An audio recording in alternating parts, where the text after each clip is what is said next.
नकाशा आहे. महाराष्ट्राच्या नकाशामध्ये एकूण 36 जिल्हे आहेत. या 36 जिल्ह्यांची नावं या ठिकाणी आपल्या एक्सलंट क्लासेसची विद्यार्थिनी सांगणार आहे. तर विद्यार्थिनीचं नाव काय? आराध्या पंढरीनाथ घाडगे. गाडगे. तर तू काय सांगणार आहेस?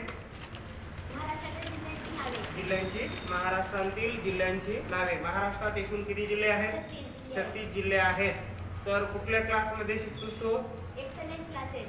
एक्सलंट क्लासेस मध्ये शिकतेस. ओके. तर आता याचं नाव काय आहे? नंदुरबार. नंदुरबार, धुळे, धुळे, जळगाव, जळगाव, बुलढाणा, बुलढाणा, अकोला, अकोला, अमरावती, अमरावती, वर्धा, वर्धा, नागपूर, नागपूर, भंडारा, भंडारा, गोंदिया, गोंदिया, चंद्रपूर, गडचिरोली, गडचिरोली, चंद्रपूर, चंद्रपूर, यवतमाळ, यवतमाळ, नांदेड, नांदेड, हिंगोली, हिंगोली, परभणी, परभणी,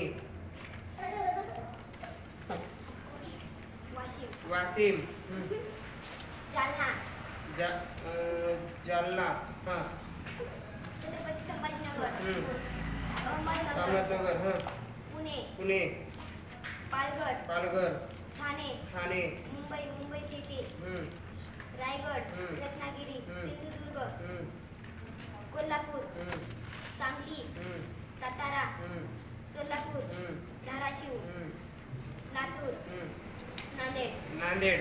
अशा प्रकारे 36 जिल्ह्यांचे नावं या ठिकाणी तिने सांगलेले आहेत. हा नकाशा कोरा नकाशा आहे, याच्यावरती नावं भरलेली नाहीत. तरीही विद्यार्थी या ठिकाणी ओळखून सांगली. त्यासाठी तिचं जोरदार क्लॅप करून स्वागत करायचं आहे. धन्यवाद.